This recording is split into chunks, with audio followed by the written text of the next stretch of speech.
Good morning. Welcome to another edition of Chopping It Up with Ramel. No notes, straight from the throat. Hey, listen, this is a big weekend in sports, and we have a lot to talk about. So much to talk about, and I'm going to do my best to try to get it all in. First of all, thank y'all for tuning in. I'm sure you could be spending your Sunday mornings doing other things as well. I really appreciate the support and the love I get in the comments and some of the constructive criticism and encouragement that I receive. And I take it to heart, believe me, because, as I do this show, I don't know what I'm doing as far as getting better or doing wrong. So I appreciate everything that you say, and I'll take heed to it and try to incorporate it as well. But let's get down to the sports. Listen, we're going to start with South Carolina.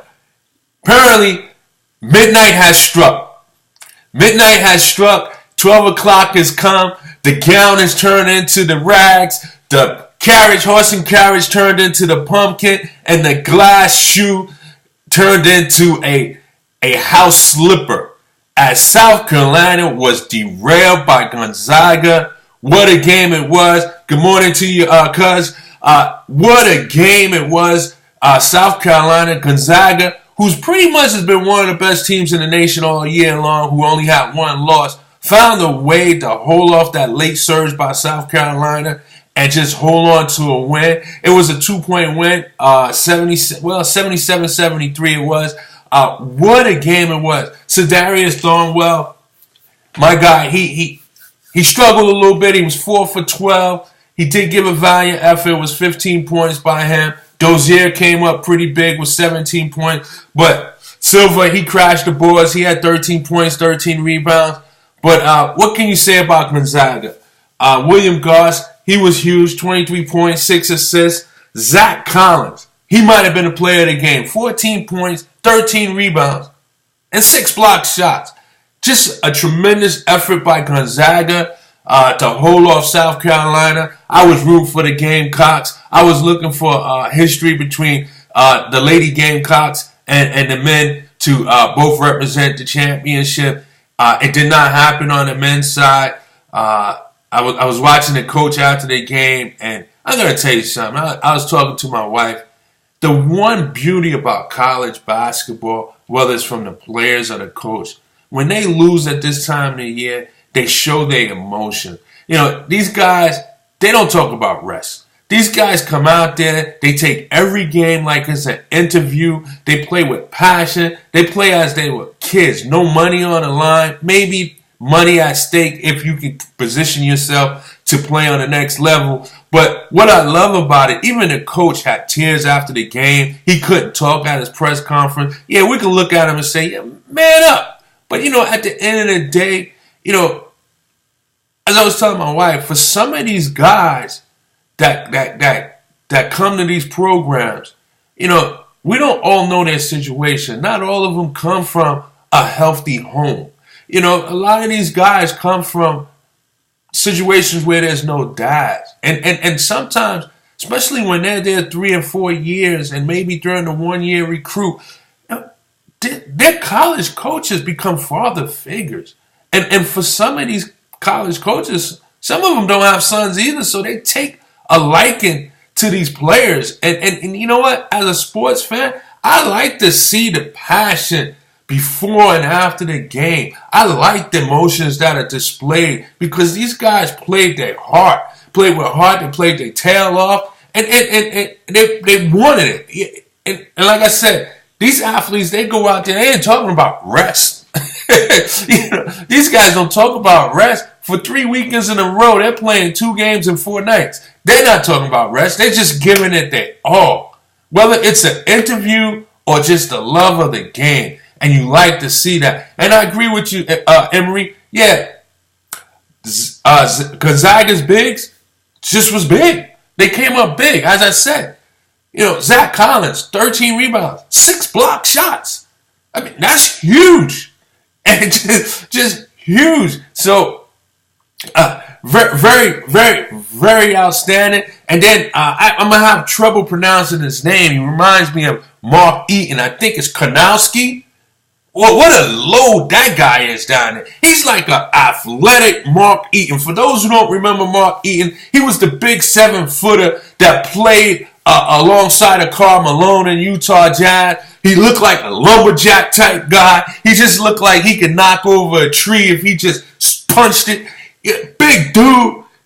Just a big presence in the middle. That's who Karnowski reminded me of, except for he was athletic. He was getting off the ground, dunking the ball. It just was an outstanding performance by Gonzaga. Gonzaga used to be a program that benefited from four-year seniors because they came there, they had the C-level talent. But there's no C-level talent. Let me put it this way. There's more than just C-level talent on there. Yeah, they may not quite have the high school McDonald All-Americans, but they got some of those players that might have missed the cut. This team is Gonzaga is one of those mid-majors that's becoming a major. They're becoming a major player. I don't think this is the last we're going to see of Gonzaga. I think that the recruits is going to come. The coach is a good coach. And they've been winning and knocking on the door. Listen, they have a legitimate chance of winning this championship. They have a legitimate shot of winning this championship. I'm going to ride with North Carolina. But they do have a legitimate shot. I will not take them lightly as I go further. The game is going to be one for the ages. North Carolina, they pulled it out. Oregon kept coming and coming. They pulled out a 1-point win, 77-76. It was a great game, a great finish by North Carolina, a disappointing finish by Oregon. I've watched high school basketball, CYO basketball, Little League basketball, college basketball, NBA, D-League, WNBA, women college basketball. I've never seen, with less than 5 seconds, a team get 2 opportunities at free throws on 2 different occasions and misses the back end of the free throw shot, and the team fails to box out and don't get the defensive rebounds on 2 occasions, leading to North Carolina eventually running out the clock as North Carolina tried to give Oregon a chance. Tried to give them a chance to win the game. I don't know what Jordan Bell was thinking about. He did not box out.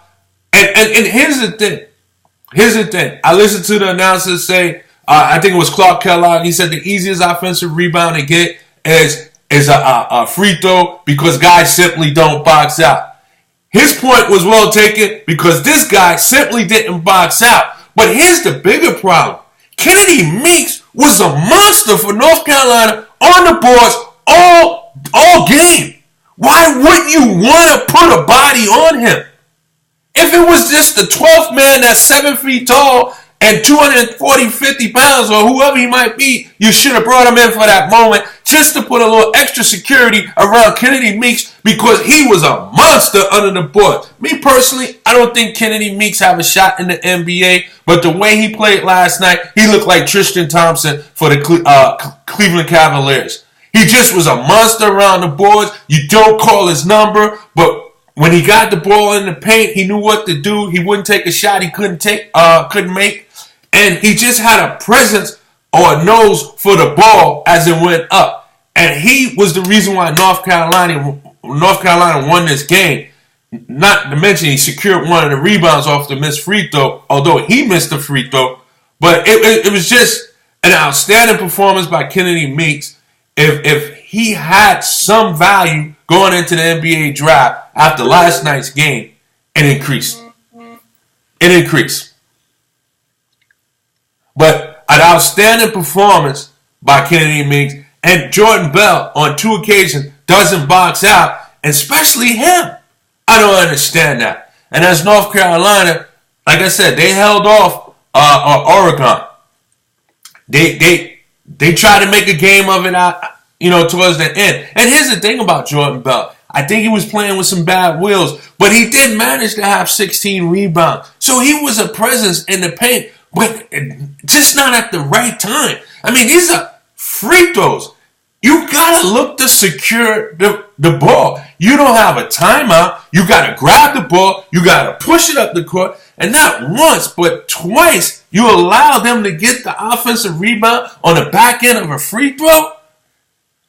That doesn't bode well. That's a long trip to the locker room, a long trip to the team bus, a long flight home. Now, that's not the reason why they lost the game, but that's one of the glaring reasons why they didn't have a chance to win the game. Because a lot of times, we forget what happened prior. We always remember what happened last. Nobody's going to remember the layup that was missed in the first half. Nobody's going to remember the 2 free throws that might have been missed or made. Nobody's going to remember the traveling call. Nobody's going to remember the bad turnover. But everybody's going to remember the fact that they didn't box out. It's just like Chris Webber. Did the timeout blow the game for Michigan when they didn't have no timeouts? Probably not. But everybody's going to remember that play. Nobody else is going to remember anything else about the game. So 15 years later, when the University of Oregon is going to have a reunion for these guys, someone's going to bring up Jordan Bell. You know, we would have had a chance to win it if you'd have just grabbed the rebound or maybe boxed out Meeks. Everybody's going to remember that. But North Carolina holds off Oregon. And what can we say about Justin Jackson? What can we say about Justin Jackson? I'm taking Josh Jackson over Justin Jackson. Josh Jackson is home. Justin Jackson is playing.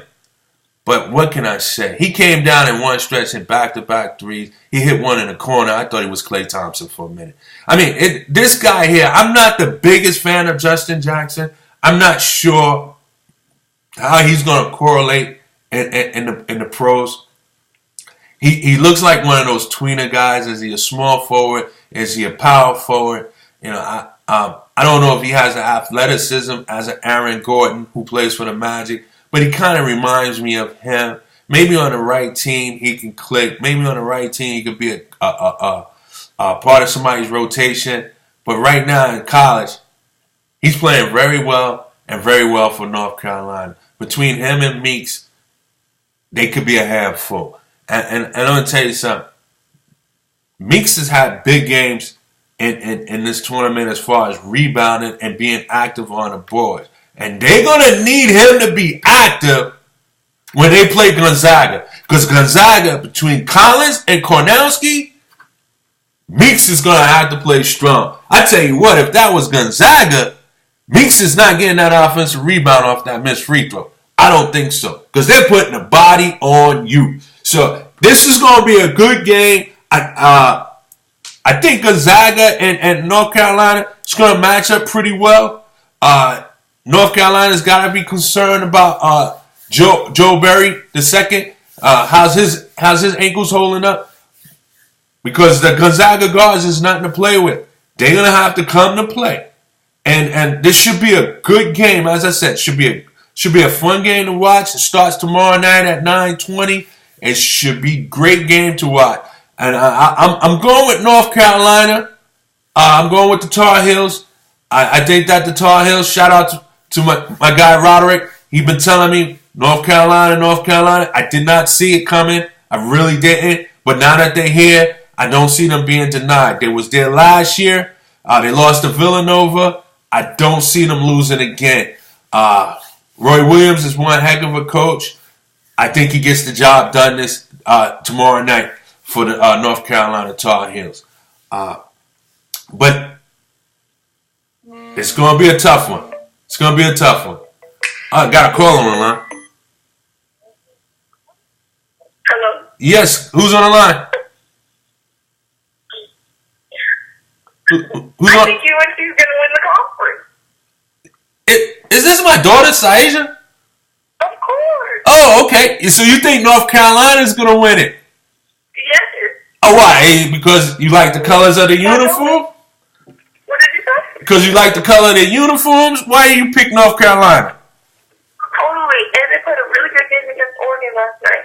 They did. They played a very good game. I happen to agree with you. I do think North Carolina is going to win the game tomorrow night. I just think it's their year. It was their last year, so I think they avenge that loss and cut down the nets. I do. I appreciate the call. You all right? Yes, sir. Okay, good. Love you. Talk to you later. Love you too. All right. For those that don't know, my household is a sports fan. My son, he plays basketball pretty well. My daughters, they cheerlead, they root for basketball, they root for football. My wife's a big basketball fan, so we're pretty much sports fans here. Sometimes when I order the fights, they'll sit around watching with me and get into boxing. So we love sports in the household. So I'm not surprised by the phone call. But also, getting back to it, yeah, North Carolina, I think they cut down the nets. I do want to switch gears to the women. Mississippi State looking like Buster Douglas to UConn. Morgan Williams hits the shot of her life. It can go either ways. Either that propels them to cut down the nets, or that was their championship win and they come out flat tonight. I'm going with South Carolina. I'm going with the Lady Gamecocks to win it all. Listen, I don't know nobody's names on the uniforms. I don't know who they are. I only know Morgan Williams from Mississippi State because she hit the jump shot. I don't follow women college basketball like that, but I'm going with South Carolina. Maybe it's because they're the neighboring state. I don't know, but I want to see South Carolina bring it home. But it should be a good game. It really should be. It should be a good game, and I wouldn't be surprised if Mississippi State pull it off. But I'm going with the Lady Gamecocks to win it tonight and the Tar Heels to win it tomorrow night. What a epic NCAA tournament in the men's side this year. And this also will be one of the historical ones for South Carolina. For the women's basketball, as the UConn Lady Huskies go down after 111 consecutive game winning streak. Let that sink in for a second. They play about 35 games a year. Maybe 38. So they ain't losing 3 years. Unbelievable. Just outstanding. I don't care what level of basketball you playing on. 111 game win streak is tremendous. Tremendous. Listen, I'm not going to speak too much about the NBA as I focus a lot on the NCAA, but I do need to take time out because I would be remiss if I didn't acknowledge this. It's opening day in Major League Baseball. Can you believe that? In the midst of this heated basketball playoff races and college tournaments, today will be the first pitch of the 2017 Major League Baseball season. Unbelievable. Unbelievable. Listen, I got to give my early prediction. As you guys know, I'm a Met fan. That's why the hat is on. I think their pitching will do enough to make them a wild card team, but there'll be an early exit. The Mets did nothing in the offseason to address their lineup or first base. And listen, I played dice when I was younger, a game called CeeLo, and I learned at a very young age. Scared money don't make no money. That's how the Mets is operating this offseason. They're acting like they have scared money. And once again, scared money don't make no money. You needed a bat in that lineup. You needed a first baseman. You got pitchers. You can't even count all the pitchers you have. You can't even count all the pitchers you have. But you needed to fill the hole at first base. Let me throw a name at you.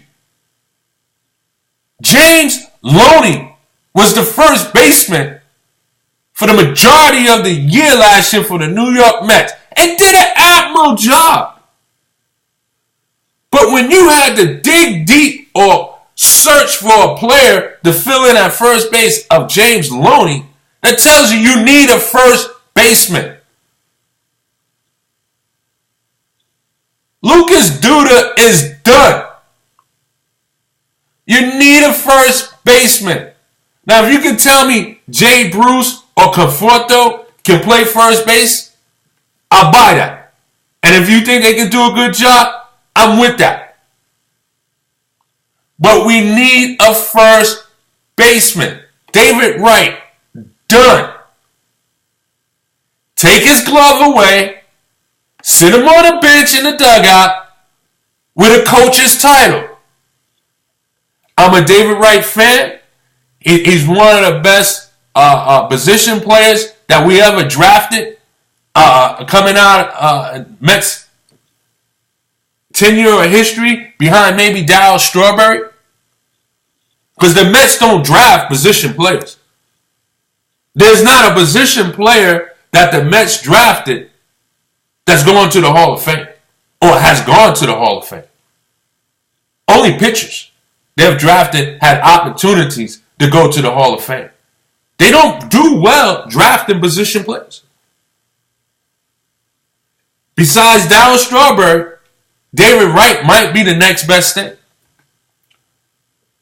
The Mets always acquired position players, and most of the time, they were already old. The best position player that they ever acquired at a young age was probably Mike Piazza.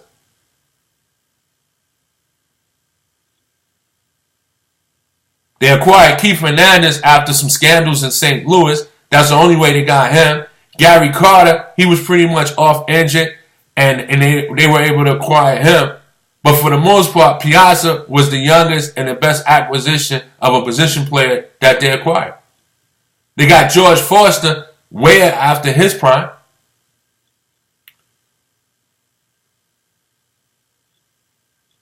Willie Randolph off after his prime. Vince Coleman, he was injured. Bobby Bonilla, that was a joke.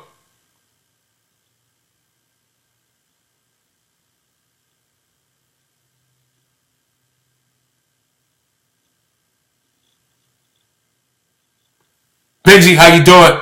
Benji's a longtime Met fan. We went to a couple of baseball games together when we was children, youngsters. Yeah, they need a catcher as well. So here's the thing. You can get away with the catcher if you had a first baseman. But if you don't get a first baseman, you got to get a catcher.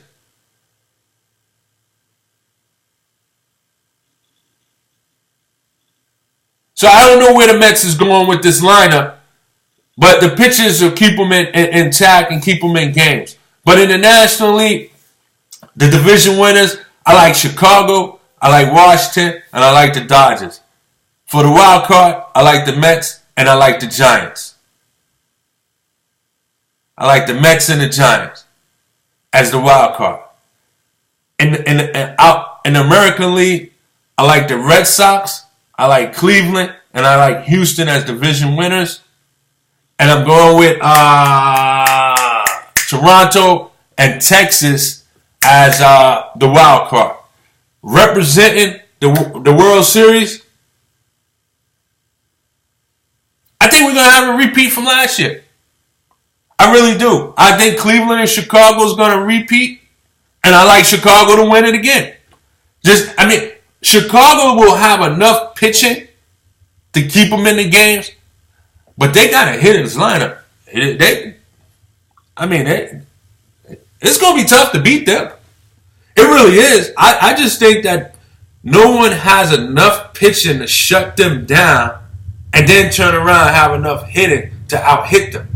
So here's the thing. If you shut their bats down to 4 runs, you still got to put up 5. If you shut their bats down to 3 runs, you still got to put up 4. So I'm going with Chicago and Cleveland to return in the World Series with Chicago to win it all.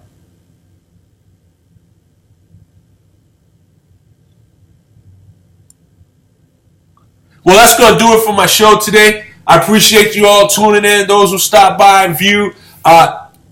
Appreciate Cousin Emery for tuning in and chopping it up with me. He had some good comments there. And I appreciate Benji. Like I said, longtime Met fan. We went to a couple of games together when we was youngsters. So I know where his heart is when it comes down to that baseball and come down to the New York Mets. So I appreciate your comments. Keep tuning in. I'll see you guys probably on Tuesday after the finals of both men and women are over, and we'll chop it up live once again. Y'all have a great finish to your weekend, a blessed day, and I'll see y'all in a couple of days. Enjoy. All the best. Peace and blessings. Chop.